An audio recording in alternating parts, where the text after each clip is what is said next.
기원전 어느 가을 오후, 해가 서서히 기울 무렵 한 집 앞에 낯선 그림자가 드리워집니다. 빚을 받으러 온 사람의 발걸음이 멈춰 선 곳, 그 집에는 남편을 잃은 지 석 달밖에 되지 않은 한 여인이 살고 있었습니다. 그는 문 앞에 서서 냉정하게 말합니다. 오늘까지 돈을 갚지 못하면 당신의 두 아들을 데려가겠소. 빚은 50세겔, 오늘의 가치로 환산하면 수천만 원에 이르는 금액이었습니다. 여인은 아무 말도 하지 못한 채 집 안을 돌아봅니다. 이미 팔 수 있는 것은 다 팔았습니다. 가구도 옷도 추억이 묻어있던 물건들까지 하나둘 사라졌습니다. 이제 남은 것은 선반 위에 놓인 작은 올리브 기름 한 병뿐이었습니다. 만약 그 순간이 당신의 현실이라면 어떤 선택을 했을까요? 울부짖었을지도 모릅니다. 무릎을 꿇고 하늘을 향해 소리쳤을지도 모릅니다. 하나님, 왜 응답하지 않으십니까? 믿음이 없어서가 아니라 너무 절박해서 나오는 질문입니다. 바로 그때 이 여인의 인생에 예상치 못한 말씀이 들려옵니다. 하나님의 사람 엘리사가 말합니다. 이웃에게 가서 그릇을 빌리십시오. 적게 빌리지 마십시오. 이상한 말이었습니다. 빚을 갚아야 하는데 돈 이야기는 하지 않고 없는 형편에 그릇을 많이 빌리라고 합니다. 그리고 더 이해하기 어려운 말이 이어집니다. 집에 들어가 문을 닫고 그 기름을 부으십시오. 기름은 한 병뿐입니다. 계산해보면 아무리 넉넉히 잡아도 하루를 넘기기 어려운 분량입니다. 그러나 여인은 묻지 않습니다. 따지지 않습니다. 설명을 요구하지도 않습니다. 그는 일어섭니다. 이웃집 문을 두드립니다. 또 다른 집, 또 그 다음 집. 작은 그릇, 큰 그릇, 항아리, 물동이까지 가능한 모든 것을 빌립니다. 사람들의 시선이 느껴집니다. 속삭임이 들립니다. 저 집은 빚도 못 갚으면서 왜 저렇게 그릇을 빌리지? 부끄러움이 밀려오지만 멈추지 않습니다. 말씀이 마음에 남아 있었기 때문입니다. 적게 빌리지 말라. 집 안의 그릇이 가득 쌓입니다. 그리고 문을 닫습니다. 세상과 단절된 공간, 오직 하나님과 자신만 남은 자리입니다. 큰아들이 첫 번째 그릇을 내밉니다. 여인은 떨리는 손으로 기름병을 기울입니다. 한 방울, 두 방울. 그런데 멈추지 않습니다. 기름이 흐릅니다. 첫 번째 그릇이 가득 찹니다. 병을 들어보지만 아직 가볍습니다. 두 번째 그릇, 세 번째, 네 번째. 기름은 줄지 않습니다. 그릇이 채워질수록 여인의 숨은 가빠지고 마음은 점점 무너집니다. 두려움이 아니라 경외로. 마지막 그릇까지 채운 뒤 아들이 말합니다. 어머니, 더 이상 그릇이 없어요. 그제야 기름은 멈춥니다. 이것은 단순한 예시하기가 아닙니다. 오래된 신화나 감동적인 전설도 아닙니다. 이것은 오늘을 사는 우리에게 던져지는 질문입니다. 왜 하나님은 먼저 채워주시지 않고 비우라고 말씀하실까? 왜 계산이 맞지 않는 방식으로 움직이게 하실까? 세상은 말합니다. 모아야 산다고, 아껴야 버틴다고, 쌓아야 안전하다고. 그러나 하나님은 정반대로 말씀하십니다. 비워야 채워지고, 내어놓아야 들어오며, 나눌수록 풍성해진다고. 이 원리는 지금도 동일하게 작동합니다. 통장 잔고가 줄어들 때마다 마음이 먼저 움츠러드는 이유는 우리가 여전히 세상의 공식으로만 살아가기 때문입니다. 그래서 기도합니다. 이번 달만 넘기게 해주세요. 카드값만 맞게 해주세요. 조금만 숨 쉴 수 있게 해주세요. 그 기도는 간절하지만 동시에 아주 작습니다. 안전한 선 안에서만 움직이는 기도입니다. 그러나 하나님은 우리의 생존이 아니라 회복과 자유를 원하십니다. 그래서 적게 빌리지 말라고 하십니다. 그릇의 크기는 곧 믿음의 크기이기 때문입니다. 지금 이 이야기를 듣고 있는 당신도 혹시 비슷한 자리에 서 있지는 않습니까? 숫자가 찍힌 통장을 볼 때마다 가슴이 조여오고, 휴대전화가 울릴 때마다 혹시 또 빚독촉은 아닐지 긴장하고, 기도해도 아무 응답이 없는 것처럼 느껴지는 밤을 지나고 있지는 않습니까? 열심히 신앙생활을 하는데 현실은 왜 더 팍팍해지는지 이해되지 않는 순간 말입니다. 우리는 이 이야기를 수도 없이 들어왔지만 정작 우리 삶에서는 기적이 멈춰 있는 이유가 있습니다. 말씀을 알았지만 그 말씀이 요구하는 행동까지는 나아가지 않았기 때문입니다. 기적은 듣는 자리에서 시작되지 않습니다. 순종하는 순간에 시작됩니다. 이 여인은 이해하지 못했지만 움직였습니다. 계산되지 않았지만 빌렸습니다. 가능성이 없어 보였지만 부었습니다. 그리고 문을 닫았습니다. 이 문을 닫는다는 행위는 단순한 공간의 차단이 아닙니다. 사람의 시선, 비교, 평가, 체면을 내려놓는 선택입니다. 하나님 앞에서 더 이상 꾸미지 않고 있는 그대로 서는 결단입니다. 오늘도 많은 사람들이 재정 문제를 가장 숨기고 싶은 영역으로 남겨둡니다. 믿음 없는 사람처럼 보일까봐, 욕심 많은 사람으로 오해받을까봐 교회에서도 쉽게 꺼내지 못합니다. 그러나 재정은 신앙의 가장 깊은 뿌리와 연결된 영역입니다. 우리가 무엇을 신뢰하는지가 가장 적나라하게 드러나는 자리이기 때문입니다. 그래서 하나님은 이 문제를 은밀한 곳으로 부르십니다. 아무도 보지 않는 자리, 핑계도 변명도 필요 없는 자리에서 솔직해지라고 하십니다. 기도는 그때부터 달라집니다. 막연한 말이 아니라 구체적인 고백이 됩니다. 하나님, 지금 제 통장에는 이만큼이 있습니다. 다음 주에 나가야 할 돈은 이만큼입니다. 저는 두렵습니다. 막막합니다. 하나님은 이미 알고 계시지만 우리가 입으로 고백할 때 마음의 문이 열립니다. 그리고 그 문이 열릴 때 기적의 흐름이 시작됩니다. 기름은 그 순간부터 멈추지 않습니다. 문제는 기름의 양이 아니라 우리가 준비한 그릇의 수입니다. 이 여인의 이야기는 아직 끝나지 않았습니다. 지금 이 순간에도 그 이야기는 당신의 삶으로 이어지고 있습니다.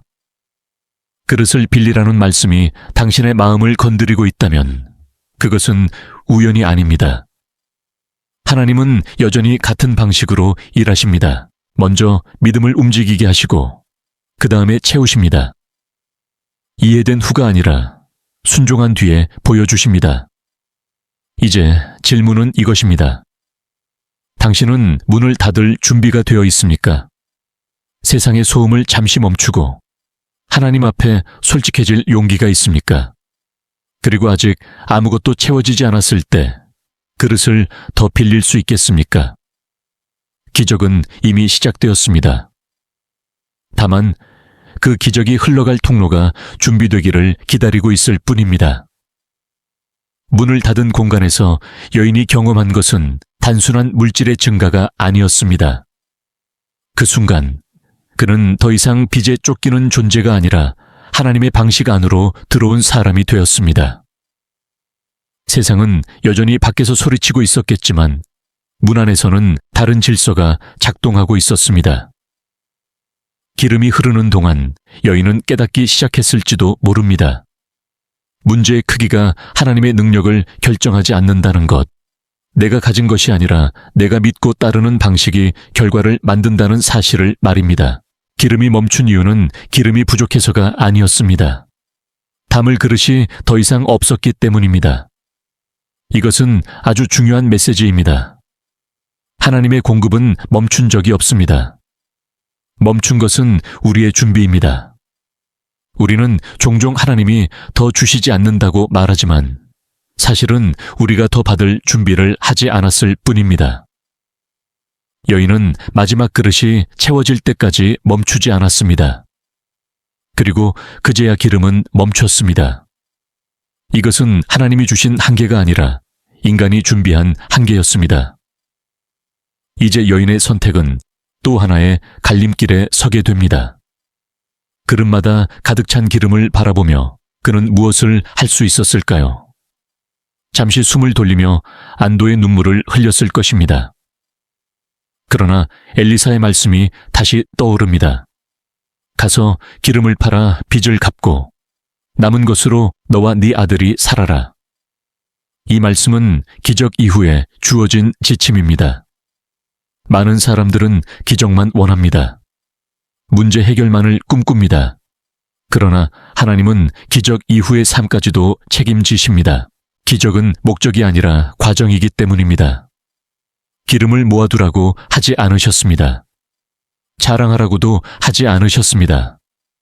먼저 빚을 갚으라고 하셨습니다. 이것은 재정의 문제이기 이전에 영적인 질서의 문제입니다. 빚은 단순한 숫자가 아닙니다.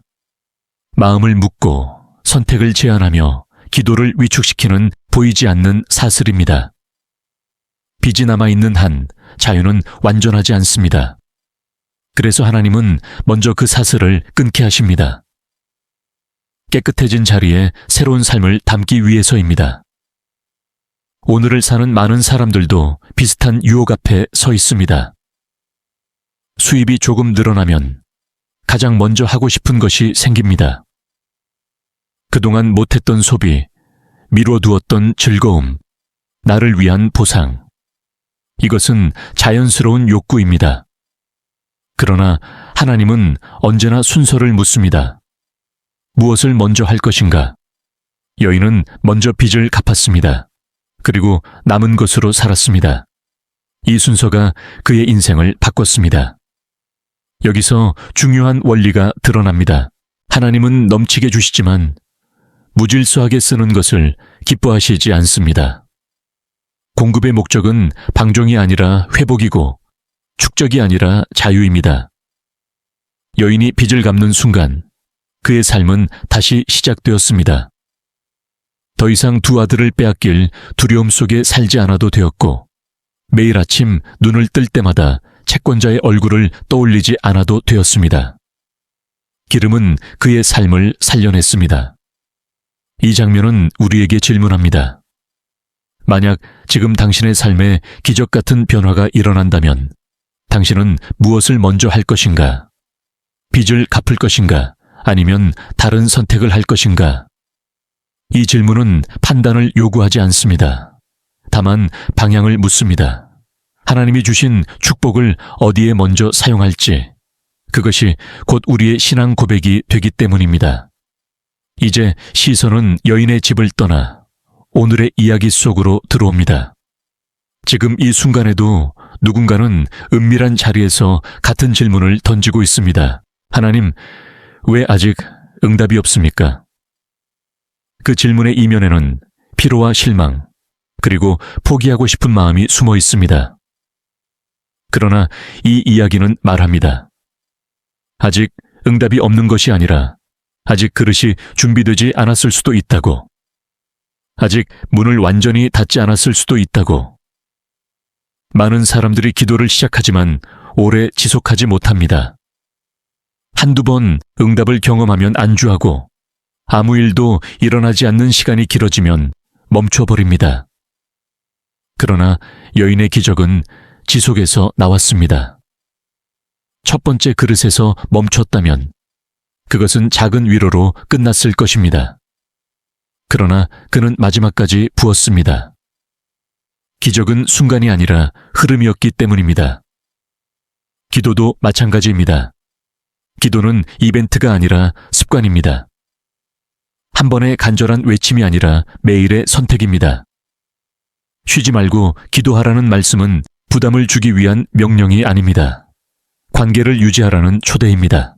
하나님과의 관계는 응답이 있을 때만 이어지는 계약이 아니라 아무 변화가 보이지 않아도 계속되는 동행입니다. 여기서 많은 사람들이 오해합니다. 기도했는데 아무 일도 안 일어났어요. 그러나 눈에 보이는 변화가 없다고 해서 아무 일도 일어나지 않은 것은 아닙니다.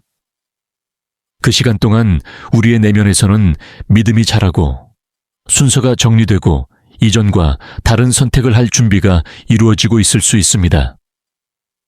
여인도 처음 그릇을 빌리러 나갔을 때 기름이 늘어나는 것을 보지 못했습니다. 그러나 그 순간 이미 기적은 시작되고 있었습니다. 오늘 당신의 삶에도 그런 시간이 있을지 모릅니다.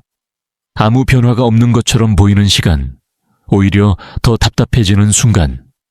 그러나 바로 그때 하나님은 당신의 그릇을 하나씩 늘리고 계실 수 있습니다. 생각의 그릇, 믿음의 그릇, 순종의 그릇, 그리고 그 그릇이 준비되는 만큼 기름은 흐르게 될 것입니다. 여인의 이야기가 특별한 이유는 그가 완벽해서가 아닙니다. 그는 강해서도 부유해서도 지혜로워서도 아니었습니다. 그는 다만 말씀을 들었고 그대로 움직였습니다. 그리고 그 움직임이 하나님의 역사를 불러왔습니다. 오늘 우리에게 요구되는 것도 같은 것입니다. 이해가 아니라 순종, 계산이 아니라 신뢰, 두려움이 아니라 한 걸음입니다. 혹시 지금 당신의 마음에 이런 생각이 스치고 있지는 않습니까? 나는 저 여인만큼 절박하지 않아서 그런가? 나는 아직 그 정도 믿음이 없는 것 같다. 그러나 하나님은 절박함의 크기를 비교하지 않으십니다. 그분이 보시는 것은 상황의 심각성이 아니라 마음의 방향입니다. 작은 순종도 진심에서 나온 것이라면 충분합니다. 작은 그릇이라도 준비되어 있다면 기름은 흐릅니다. 이제 다음 장면으로 넘어갈 준비가 되었습니다. 여인의 기적이 개인의 생존을 넘어 삶의 방식으로 확장되는 순간입니다. 기름은 빚을 갚게 했고 자유를 주었으며 남은 삶을 가능하게 했습니다. 그러나 이 이야기는 여기서 멈추지 않습니다. 하나님이 주시는 풍성함은 개인의 삶을 넘어 관계와 세대로 이어지기 때문입니다. 당신의 삶에서도 이 흐름은 계속될 수 있습니다. 오늘의 순종이 내일의 자유가 되고 내일의 자유가 다음 세대의 이야기가 되는 것. 이것이 하나님이 재정을 통해 이루고자 하시는 더 큰 그림입니다. 지금은 아직 그 첫 장에 불과합니다. 기름은 이미 준비되어 있습니다. 이제 그릇을 계속 준비할 차례입니다. 기름으로 빚을 갚은 뒤 여인의 집에는 이전과 다른 공기가 흐르기 시작합니다. 빚 독촉의 발걸음은 사라졌고 두 아들은 더 이상 끌려갈 위협 속에 잠들지 않아도 되었습니다. 그러나 이것이 이야기의 끝은 아닙니다. 오히려 진짜 변화는 그 다음부터 시작됩니다. 엘리사의 말에는 한 문장이 더 있었습니다. 남은 것으로 너와 네 아들이 살아라.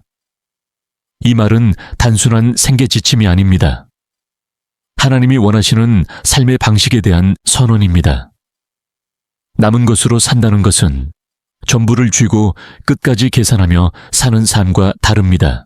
먼저 드리고, 먼저 정리하고, 그 다음에 주어진 것으로 살아가는 태도입니다. 여인은 더 많은 것을 가질 수 있었을지도 모릅니다. 더 욕심을 내고, 더 크게 불리고, 더 안전한 미래를 쌓으려 할 수도 있었을 것입니다. 그러나 하나님은 그에게 다른 길을 보여주셨습니다. 이미 충분하다는 길, 공급하시는 분을 신뢰하며 사는 길 말입니다. 이 지점에서 많은 사람들이 넘어집니다. 기적을 경험한 뒤 다시 옛 방식으로 돌아가 버리기 때문입니다. 하나님이 채워주셨다는 사실보다 내가 관리해야 한다는 불안이 더 커질 때가 있습니다. 그래서 다시 움켜쥐고, 다시 쌓고, 다시 걱정합니다. 그러나 여인의 삶은 달라졌습니다. 그는 기름이 멈춘 이유를 알고 있었기 때문입니다. 더 이상 그릇이 없었을 때 멈췄다는 사실, 즉 하나님의 공급은 늘 준비되어 있지만 우리의 태도가 그 흐름을 결정한다는 것을 몸으로 배웠기 때문입니다. 이제 여인은 두 아들과 함께 살아갑니다. 단순히 하루하루를 버티는 생존이 아니라 관계 안에서 회복된 삶입니다. 두 아들은 어머니가 겪은 과정을 지켜보았습니다. 절망 속에서도 무너지지 않고 이해되지 않는 말씀 앞에서도 순종하며 마지막 한 병의 기름을 부을 때까지 멈추지 않았던 모습을 보았습니다. 이 경험은 그들의 인생에 깊이 새겨졌을 것입니다. 하나님은 이렇게 세대를 가르치십니다. 말로만이 아니라 삶으로. 오늘을 사는 우리도 마찬가지입니다. 우리가 선택하는 방식은 결국 다음 세대에 전해집니다. 돈을 대하는 태도, 불안 앞에서의 선택, 위기 속에서 무엇을 신뢰하는지. 이것은 단순한 재정 교육이 아니라 신앙의 유산입니다.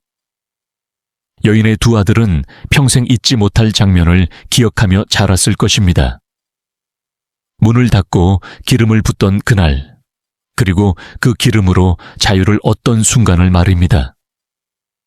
이쯤에서 다시 우리 자신의 삶으로 돌아와 보십시오. 혹시 하나님께서 이미 작은 기름을 부어주셨는데 우리는 그것을 흘려보내지 않고 쌓아두기만 하지는 않았습니까? 혹시 이미 응답을 받았는데 그것을 통해 배워야 할 순서를 놓치고 있지는 않았습니까? 기적은 사건으로 끝나지 않습니다. 기적은 새로운 삶의 질서를 요청합니다. 많은 사람들은 재정의 문제를 해결해 달라고 기도합니다. 그러나 하나님은 종종 재정 문제를 통해 마음의 문제를 다루십니다. 무엇을 가장 두려워하는지, 무엇을 가장 신뢰하는지, 무엇을 놓지 못하는지를 드러내기 위해서입니다. 여인은 기름을 통해 돈을 얻었지만 동시에 자유를 배웠고 신뢰를 배웠으며 충분함을 배웠습니다. 이제 또 하나의 중요한 원리가 드러납니다. 여인은 기적 이후에도 멈추지 않았습니다. 그는 다시 엘리사를 찾았고 말씀을 구했습니다. 어떻게 해야 합니까? 이 질문은 아주 중요합니다. 응답 이후에도 계속해서 하나님께 묻는 태도입니다. 우리는 종종 응답을 받으면 하나님을 찾지 않습니다. 문제 해결이 곧 관계의 종료가 되어버립니다. 그러나 여인의 삶은 달랐습니다. 그는 여전히 말씀을 중심에 두었습니다. 이 지속성은 오늘을 사는 우리에게 가장 어려운 부분일지도 모릅니다. 처음 기도할 때는 간절합니다. 눈물도 많고 결심도 큽니다. 그러나 시간이 지나면 다시 일상이 되고 기도는 형식이 되며 믿음은 기억으로만 남습니다. 그러나 여인의 이야기는 말합니다. 멈추지 말라고. 그릇이 없어서 멈춘 것이지 믿음이 식어서 멈춘 것이 아니라고. 기도도 그렇습니다. 응답을 받았다고 해서 멈추는 순간 흐름은 끊어집니다. 하나님과의 관계는 한 번의 응답으로 끝나는 거래가 아닙니다. 계속해서 듣고 묻고 순종하는 여정입니다. 그래서 쉬지 말고 기도하라는 말씀이 주어진 것입니다. 이것은 부담이 아니라 생명선입니다. 어떤 사람은 이렇게 말합니다. 나는 이미 많이 기도했는데 더 무엇을 해야 하나요? 그러나 질문은 기도의 양이 아니라 방향입니다. 여인은 자신의 피로만을 위해 기도하지 않았습니다. 그는 말씀을 따르기 위해 움직였습니다.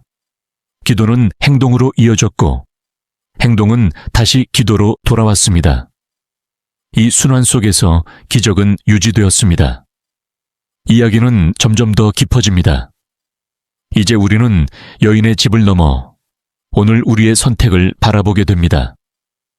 하나님이 주시는 공급을 어떻게 사용할 것인지, 어떤 순서를 따를 것인지, 그리고 그 선택이 나와 내 가족, 나아가 다음 세대에 어떤 이야기를 남길 것인지 말입니다. 여인의 두 아들은 단순히 배불리 먹고 살았을 뿐만 아니라 하나님의 신실하심을 눈으로 본 세대가 되었습니다. 당신의 삶에서도 그런 장면이 가능할까요? 자녀나 주변 사람들이 당신의 선택을 통해 하나님을 보게 되는 것. 위기 속에서도 흔들리지 않고 계산보다 신뢰를 선택하는 모습. 이것이 바로 하나님이 재정을 통해 이루고자 하시는 궁극적인 목적입니다. 돈 그 자체가 아니라 하나님을 신뢰하는 삶의 증거 말입니다. 이제 우리는 다음 질문 앞에 서게 됩니다. 하나님이 주신 것을 어떻게 관리할 것인가? 단순히 소비하는 사람이 아니라 맡겨진 것을 책임있게 다루는 사람으로 살아갈 수 있을 것인가? 여인의 이야기는 이제 청지기의 삶으로 이어집니다. 기름은 끝났지만 배움은 끝나지 않았습니다. 그리고 그 배움은 오늘 우리의 이야기로 계속 이어지고 있습니다. 여인의 삶이 안정되었다고 해서 모든 선택이 자동으로 쉬워진 것은 아니었습니다. 오히려 진짜 시험은 그때부터 시작되었을지도 모릅니다. 위기 속에서는 선택지가 많지 않지만 숨이 트이기 시작하면 다시 수많은 길이 열리기 때문입니다. 무엇을 먼저 할 것인가? 무엇을 뒤로 미룰 것인가? 어디에 마음을 두고 살아갈 것인가? 하나님은 여인에게 단지 빚을 갚을 방법만 주신 것이 아니라 이후의 삶을 어떻게 살아갈지에 대한 기준을 심어주셨습니다. 그것이 바로 맡겨진 것을 관리하는 태도, 청지기의 마음이었습니다. 여인은 기름을 팔아 얻은 돈을 허투루 쓰지 않았습니다. 충동적으로 무언가를 사지도 않았고 미래의 불안을 달래기 위해 과도하게 쌓아두지도 않았습니다. 그는 이미 배웠기 때문입니다. 모든 공급의 근원이 하나님이라는 사실을. 그래서 그의 선택에는 묘한 평안이 깔려 있었을 것입니다. 더 많이 갖고 싶은 욕망보다 지금 주어진 것을 어떻게 사용해야 하는지가 더 중요해졌습니다. 이 장면은 오늘 우리의 삶을 정직하게 비추는 거울과 같습니다. 우리는 종종 이렇게 말합니다. 조금만 더 벌면 제대로 헌신하겠다. 형편이 나아지면 나누겠다. 안정되면 하나님을 더 잘 섬기겠다. 그러나 여인의 이야기는 그 순서를 뒤집습니다. 먼저 하나님의 방식으로 살 때 안정은 따라온다고 말합니다. 준비된 후가 아니라 순종한 후에 길이 열린다는 것입니다. 청지기의 삶은 소유의 크기로 증명되지 않습니다. 태도의 방향으로 드러납니다. 내가 가진 것이 적을 때도 동일한 원칙으로 살 수 있는지, 조금 여유가 생겼을 때 그 원칙을 지킬 수 있는지. 여인은 마지막 한 병에 기름을 부었던 사람입니다. 그렇기에 남은 기름을 관리하는 일도 맡길 수 있었던 것입니다. 이 지점에서 우리는 다시 기도의 본질로 돌아가게 됩니다. 기도는 원하는 결과를 얻기 위한 도구가 아니라 하나님과 같은 방향으로 마음을 맞추는 과정입니다. 여인은 기도했고, 들었고, 움직였고, 다시 물었습니다. 그 과정에서 그는 점점 하나님의 관점을 배우게 되었습니다. 그래서 기적은 한 번의 사건으로 끝나지 않고 삶의 구조로 자리 잡았습니다. 오늘날 많은 사람들이 기도는 하지만 삶의 구조는 바꾸지 않습니다. 여전히 같은 소비 패턴, 같은 우선순위, 같은 불안을 안고 살아갑니다. 그러면서 왜 기적이 지속되지 않는지 묻습니다. 그러나 여인의 이야기는 분명히 말합니다. 기적은 삶의 방식이 바뀔 때 지속된다고. 하나님은 우리의 통장을 잠깐 채워주시기보다 우리의 삶을 재정렬하기 원하신다고. 여인의 두 아들은 이 모든 과정을 지켜보았습니다. 어머니가 밤에 잠들기 전 어떤 표정으로 기도했는지, 그릇을 빌리러 다닐 때 어떤 눈빛이었는지, 기름이 흐를 때 손이 얼마나 떨렸는지, 그리고 빚을 갚고 난 뒤 어떤 태도로 하루를 살았는지. 이것은 교과서로 배울 수 없는 교육이었습니다. 신앙은 이렇게 전해집니다. 설명이 아니라 경험으로. 세대의 축복은 갑자기 떨어지지 않습니다. 누군가의 선택 위에 차곡차곡 쌓입니다. 여인의 두 아들은 빚 없는 자유를 물려받았을 뿐 아니라 하나님을 신뢰하는 방식까지 물려받았습니다. 이것이 진짜 유산입니다. 돈은 사라질 수 있지만 삶의 원리는 남습니다. 그리고 그 원리는 다음 위기 앞에서 다시 그들을 지켜줄 것입니다. 이제 우리의 삶을 향한 질문이 더 분명해집니다. 나는 어떤 이야기를 남기고 있는가? 나의 선택은 누군가에게 어떤 하나님을 보여주고 있는가? 위기 속에서 불안에 휘둘리는 모습인지, 아니면 두려워도 순종하는 모습인지. 여인의 이야기는 특정 시대의 신앙인이 아니라 모든 시대의 사람들에게 던져진 초대입니다. 혹시 지금 당신의 삶에 작은 변화가 시작되고 있지는 않습니까? 수입이 조금 늘었거나 빚이 조금 줄었거나 마음의 여유가 아주 조금 생겼을지도 모릅니다. 그때가 바로 방향을 점검할 순간입니다. 여인은 그때 엘리사의 말을 기억했습니다. 먼저 빚을 갚고 남은 것으로 살아라. 이 순서를 지킬 때 삶은 다시 흔들리지 않았습니다. 또 하나 중요한 장면이 있습니다. 여인의 이야기는 화려하게 기록되지 않았습니다. 성경은 그의 이름도 이후의 삶도 자세히 말하지 않습니다. 그러나 그것이 오히려 이 이야기를 더 강하게 만듭니다. 그는 특별한 인물이 아니었습니다. 오늘 우리의 이웃, 바로 우리의 모습과 닮아 있는 사람이었습니다. 그래서 이 이야기는 누구에게나 열려 있습니다. 하나님은 여인의 신분이나 과거를 보지 않으셨습니다. 그의 선택을 보셨습니다. 그 선택이 오늘 우리의 선택과 이어질 수 있기를 바라십니다. 지금 이 순간, 당신이 어떤 결정을 내리느냐에 따라 기름은 계속 흐를 수도 있고 멈출 수도 있습니다. 그릇의 수를 늘릴 것인지, 아니면 지금 있는 것에 만족하며 멈출 것인지, 여인의 이야기는 아직 끝나지 않았습니다. 그것은 오늘을 사는 우리 각자의 이야기로 확장되고 있기 때문입니다. 기름은 물질을 넘어 삶의 모든 영역으로 흐릅니다. 관계, 마음, 미래, 그리고 세대까지. 하나님은 한 영역만 축복하지 않으십니다. 한 사람의 삶 전체를 회복시키십니다. 이제 다음 장면에서는 우리가 어떻게 이 원리를 실제 삶 속에서 지속적으로 살아낼 수 있는지, 왜 많은 사람들이 중간에 멈추는지, 그리고 멈추지 않는 사람들의 공통점이 무엇인지로 이야기가 이어질 것입니다. 여인의 기적은 우연이 아니었습니다. 반복 가능한 원리였습니다. 그리고 그 원리는 지금도 유효합니다. 당신의 삶에 준비된 그릇은 몇 개입니까? 그리고 오늘 그 그릇을 다시 꺼내어 놓을 용기가 있습니까? 기름은 이미 준비되어 있습니다. 남은 것은 우리의 선택뿐입니다. 많은 사람들이 이 지점에서 멈춥니다. 기적을 한번 경험하면 그것으로 충분하다고 생각합니다. 빚이 줄었고 숨이 트였으니 이제 평범하게 살아도 된다고 여깁니다. 그러나 여인의 이야기가 우리에게 가르치는 것은 기적의 목적이 안정이 아니라 방향이라는 사실입니다. 안정은 결과이고 방향은 선택입니다. 방향을 잃는 순간 안정은 다시 불안으로 바뀝니다. 그래서 하나님은 여인을 그 자리에 머물게 하지 않으셨습니다. 그에게 삶의 리듬을 가르치셨습니다.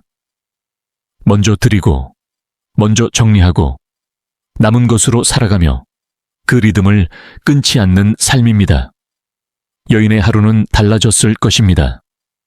아침에 눈을 뜨면 여전히 할 일은 많았고, 두 아들의 끼니를 준비해야 했으며, 시장에 나가 기름을 팔고 생필품을 사야 했습니다. 그러나 마음의 중심은 달라졌습니다. 오늘 하루를 어떻게 버틸지가 아니라 오늘 하루를 누구와 함께 살아갈지가 중심이 되었습니다. 이것이 신뢰의 변화입니다.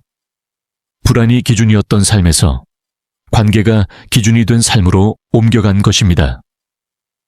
이 변화는 기도에서도 드러납니다. 위기 속의 기도는 대부분 도와주세요로 시작합니다.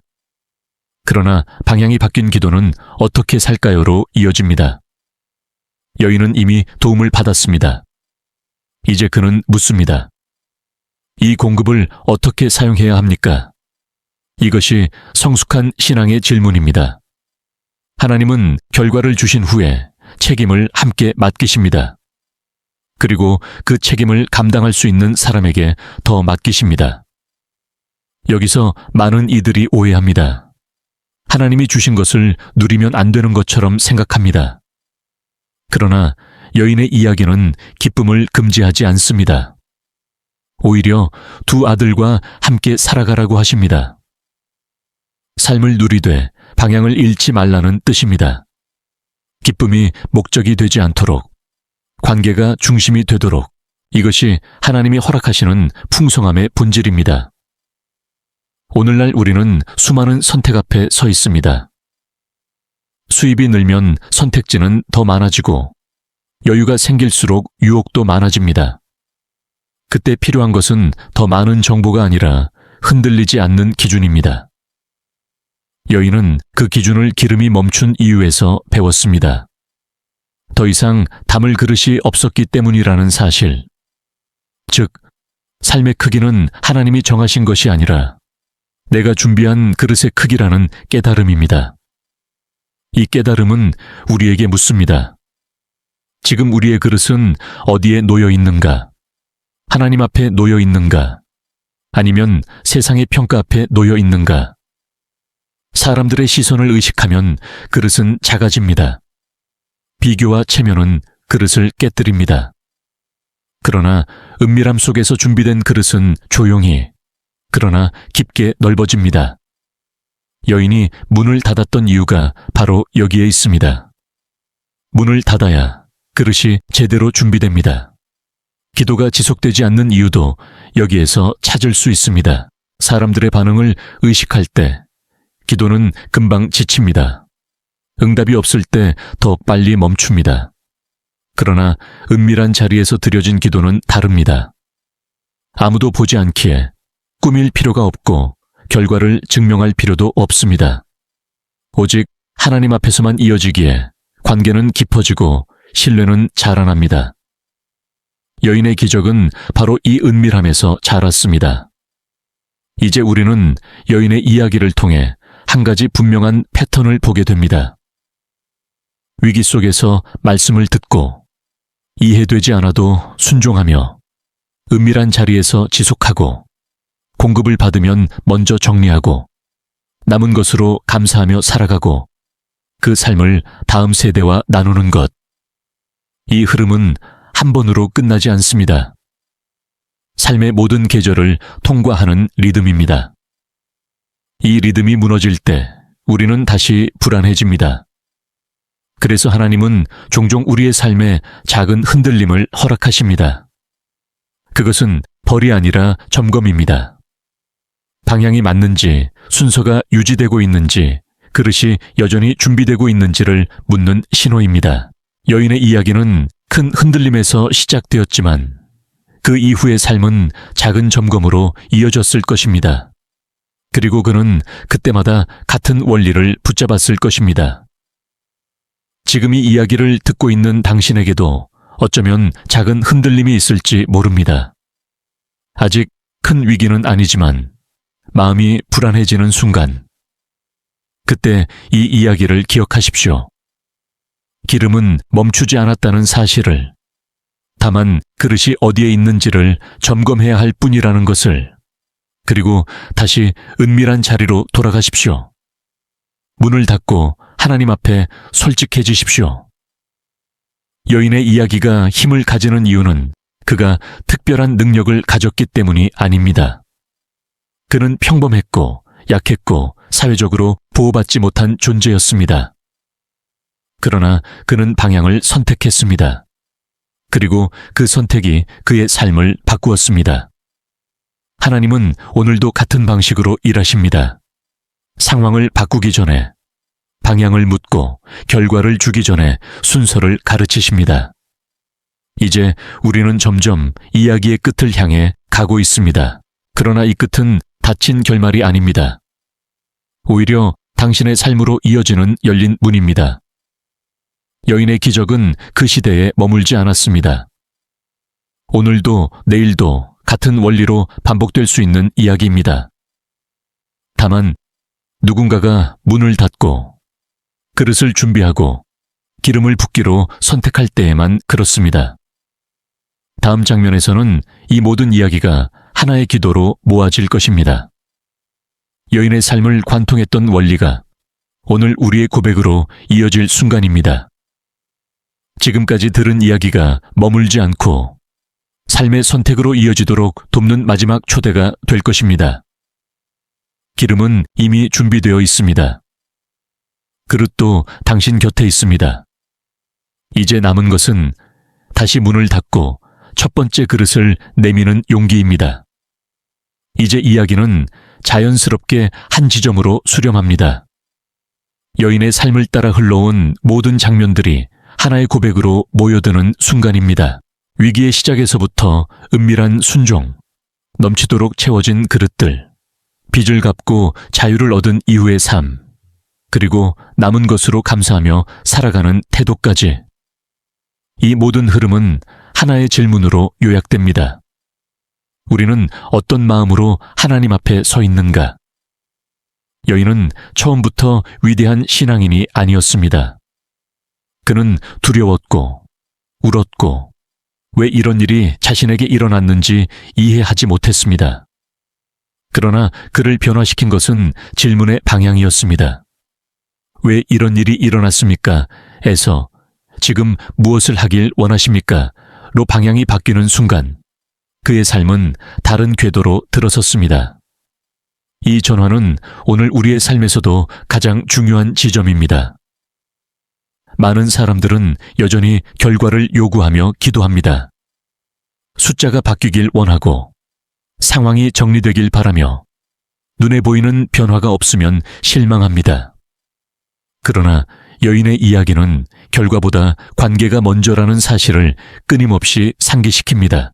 기름은 관계 안에서 흘렀고 순종은 관계를 깊게 했으며 그 깊어진 관계가 삶의 모든 영역으로 확장되었습니다.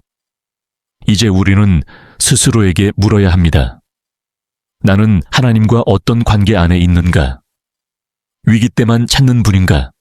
아니면 일상의 방향을 함께 결정하는 분인가? 여인은 위기 속에서 하나님을 만났지만 그 만남을 일상으로 끌어왔습니다. 그래서 기적은 단발성 사건이 아니라 삶의 구조가 되었습니다. 이 구조의 핵심에는 늘 같은 원리가 있었습니다. 먼저 드리는 마음, 먼저 정리하는 태도, 남은 것으로 감사하며 사는 선택. 이 원리는 단순한 재정 공식이 아닙니다. 삶을 하나님께 맡긴 사람의 고백입니다. 이 삶의 주인은 내가 아니라 하나님이십니다. 여인은 기름을 통해 이 고백을 배웠고 그 고백이 그의 삶을 지켜주었습니다. 기도는 이 고백을 반복하는 시간입니다. 하루하루를 살아내며 다시 불안이 올라올 때, 다시 은밀한 자리로 들어가 문을 닫고 하나님 앞에 서는 시간입니다. 여인은 아마도 기름이 멈춘 뒤에도 그 자리를 기억했을 것입니다. 문을 닫고 기름을 붓던 그날, 아무도 보지 않았지만 하나님은 분명히 보고 계셨던 순간 말입니다. 그 기억은 이후의 모든 선택을 지탱해주는 기준이 되었을 것입니다. 우리에게도 그런 자리가 필요합니다. 화려한 고백이 아니라 조용한 결단이 이루어지는 자리. 사람들의 평가에서 벗어나 하나님 앞에 솔직해지는 자리. 그 자리에서 우리는 다시 묻게 됩니다. 하나님, 오늘은 어떻게 살까요? 그리고 그 질문에 귀를 기울일 때 삶은 다시 정돈되기 시작합니다. 여인의 이야기가 우리에게 주는 가장 큰 위로는 이것입니다. 하나님은 완벽한 사람을 통해 일하지 않으신다는 사실입니다. 그는 부족한 사람, 사회적으로 약한 사람, 내일을 장담할 수 없는 사람을 통해 당신의 능력을 드러내십니다. 그래서 이 이야기는 누구에게나 열려 있습니다. 지금 당신의 상황이 어떻든, 가진 것이 얼마나 적든 기름 한 병만 있다면 시작할 수 있습니다. 기름은 상징입니다. 그것은 우리의 시간일 수도 있고, 우리의 재능일 수도 있으며, 우리의 작은 수입일 수도 있습니다. 중요한 것은 양이 아니라 방향입니다. 그 기름을 어디에 붓느냐, 누구의 말씀에 따라 붓느냐가 모든 것을 결정합니다. 여인은 마지막 한 병의 기름을 자기 계산이 아니라 하나님의 말씀에 따라 부었습니다. 그리고 그 선택이 그의 인생을 바꾸었습니다. 이제 이 이야기는 우리 각자의 기도가 되어야 합니다. 단순히 듣고 감동하는 것으로 끝나지 않고 삶의 방향을 재정렬하는 기도로 이어져야 합니다. 여인의 삶을 관통한 고백을 오늘 우리의 말로 다시 고백할 때입니다. 하나님, 저는 제 삶의 문을 닫고 아버지 앞에 섭니다. 계산이 아니라 신뢰로, 두려움이 아니라 순종으로 살고 싶습니다. 이 고백은 한 번으로 끝나지 않습니다. 매일 반복되어야 할 고백입니다. 그리고 그 고백이 반복될수록 우리의 그릇은 조금씩 커집니다. 생각의 그릇, 믿음의 그릇, 순종의 그릇, 그릇이 커질수록 기름은 더 많이 담길 수 있습니다. 하나님은 이미 준비되어 계십니다. 기다리고 계시는 것은 우리의 준비입니다. 이제 이야기는 마침표를 향해 가지만 동시에 새로운 시작을 향해 열립니다. 여인의 이야기는 끝났지만 당신의 이야기는 지금부터 시작됩니다. 오늘 당신이 어떤 결단을 내리느냐에 따라 이 이야기는 단순한 성경 속 사건으로 남을 수도 있고 당신의 간증이 될 수도 있습니다. 지금 이 순간 마음속에 떠오르는 작은 결단이 있다면 그것을 붙잡으십시오. 아주 사소해 보여도 괜찮습니다. 은밀한 시간을 정하는 것, 기도의 방향을 바꾸는 것, 먼저 드리는 순서를 회복하는 것, 그 작은 선택 하나가 여인의 첫 번째 그릇이 될 수 있습니다. 그리고 그 첫 번째 그릇이 채워질 때 당신은 알게 될 것입니다. 기름은 멈추지 않았다는 사실을. 이제 다음으로 이어질 마지막 부분에서는 이 모든 이야기가 하나의 통합된 고백과 축복으로 마무리될 것입니다. 여인의 여정을 따라온 우리의 마음이 한 기도로 모여 하나님께 올려지는 순간입니다. 그 기도는 끝이 아니라 새로운 삶의 출발선이 될 것입니다. 이제 마지막 장면입니다. 이야기는 더 이상 여인의 집 안에 머물지 않습니다. 이 이야기는 조용히 우리 각자의 삶 한가운데로 걸어 들어옵니다. 마치 하나님께서 묻고 계신 것처럼 말입니다. 이제 너는 어떻게 살겠느냐? 여인의 여정은 하나의 기도로 수렴됩니다. 말이 많지 않은 기도, 꾸밈 없는 고백, 그러나 삶의 방향을 완전히 바꾸는 기도입니다. 그는 이렇게 말했을지도 모릅니다. 하나님, 저는 아무것도 가진 것이 없다고 생각했지만 사실은 아버지의 말씀이 제 손에 있었습니다. 그 말씀이 저를 움직이게 했고 그 움직임이 제 삶을 살렸습니다. 이 기도는 문제 해결을 넘어 관계의 회복을 의미합니다. 우리의 기도도 이 자리로 초대받고 있습니다. 더 달라고 외치는 기도가 아니라 이미 주신 것을 어떻게 살지 묻는 기도. 이것이 성숙한 신앙의 언어입니다. 하나님은 우리가 더 많이 갖는 사람이 되기를 원하시기보다 더 깊이 신뢰하는 사람이 되기를 원하십니다. 여인은 그것을 기름을 통해 배웠습니다. 그리고 그 배움은 그의 삶 전체를 바꾸었습니다. 지금 이 순간 당신의 삶을 잠시 돌아보십시오. 혹시 아직 닫지 않은 문은 없습니까? 사람들의 시선, 비교, 두려움, 체면 때문에 완전히 하나님 앞에 내려놓지 못한 영역은 없습니까? 여인은 문을 닫았을 때 비로소 기적을 경험했습니다. 문을 닫는다는 것은 숨는 것이 아니라 하나님만을 바라보겠다는 선택입니다. 그리고 그 다음은 아주 단순했습니다. 첫 번째 그릇을 내미는 것. 완벽한 준비도 아니었고 확신에 찬 계산도 아니었습니다. 다만 말씀에 근거한 한 걸음이었습니다. 우리의 삶도 마찬가지입니다. 거대한 결단이 아니라 오늘 할 수 있는 작은 순종 하나가 필요합니다. 은밀한 시간 하나, 방향을 바꾸는 질문 하나, 우선순위를 회복하는 선택 하나. 하나님은 그 작은 시작을 통해 큰 이야기를 써 내려가십니다. 여인의 이름은 기록되지 않았지만 그의 선택은 영원히 기억되었습니다. 하나님은 유명한 사람의 화려한 업적보다 무명의 사람의 조용한 순종을 통해 일하십니다. 그래서 이 이야기는 지금도 살아 있습니다. 그리고 지금 이 순간 당신을 향해 다시 시작되고 있습니다.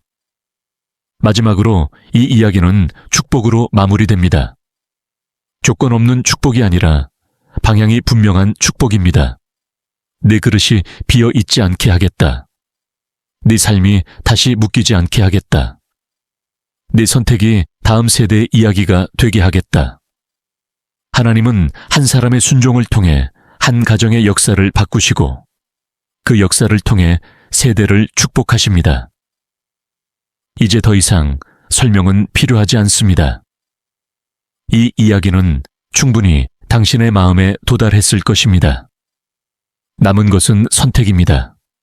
오늘 문을 닫을 것인지, 오늘 첫 번째 그릇을 내밀 것인지, 그리고 오늘 계산이 아니라 신뢰로 한 걸음을 내디딜 것인지. 기름은 이미 준비되어 있습니다. 하나님은 이미 기다리고 계십니다. 당신의 삶에 필요한 것은 더 많은 조건이 아니라 더 분명한 방향입니다. 여인의 이야기가 증명하듯 그 방향 하나가 모든 것을 바꿉니다. 이제 이 이야기는 당신의 고백이 됩니다. 그리고 그 고백이 삶이 될 때 당신도 알게 될 것입니다. 기적은 멀리 있지 않았다라는 것을, 이미 문 앞에 서 있었다라는 것을,